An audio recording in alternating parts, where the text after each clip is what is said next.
Méditer ferait baisser l'inflammation, c'est le titre partout. Mais les essais mesurent autre chose. Le stress perçu peut bouger, la CRP, elle, bouge peu, et souvent pas du tout. Les titres viraux mélangent 4 étages. D'abord le ressenti, stress, anxiété, douleur. C'est le niveau le plus solide, avec des effets souvent modestes. Ensuite vient une réaction de laboratoire, puis des marqueurs sanguins au repos, comme la CRP, enfin infarctus ou maladie. Presque aucun essai de méditation ne mesure ce dernier étage.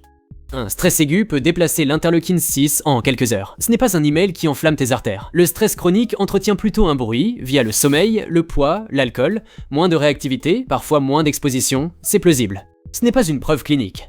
Sur le cortisol, le sang montre un effet moyen, surtout chez des patients malades. Dans la salive, le signal reste petit et non significatif. Sur la CRP, 48 essais trouvent une baisse minuscule. Chez des adultes sains, 3 mois d'entraînement n'ont rien fait bouger.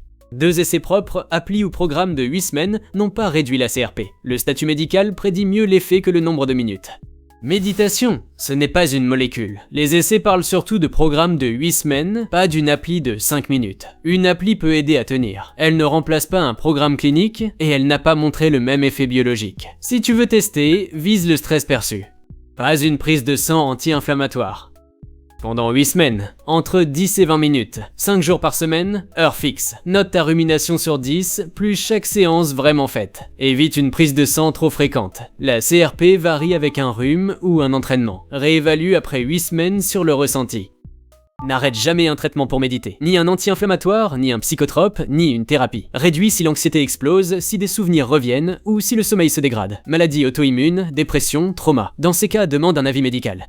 Pour une CRP élevée, commence par le poids, le tabac, le sommeil et le mouvement. Verdict. Entraînement attentionnel utile, pas protocole anti-CRP. Médite pour moins ruminer. Si ta question vise une inflammation mesurable, commence par ce qui l'apporte vraiment.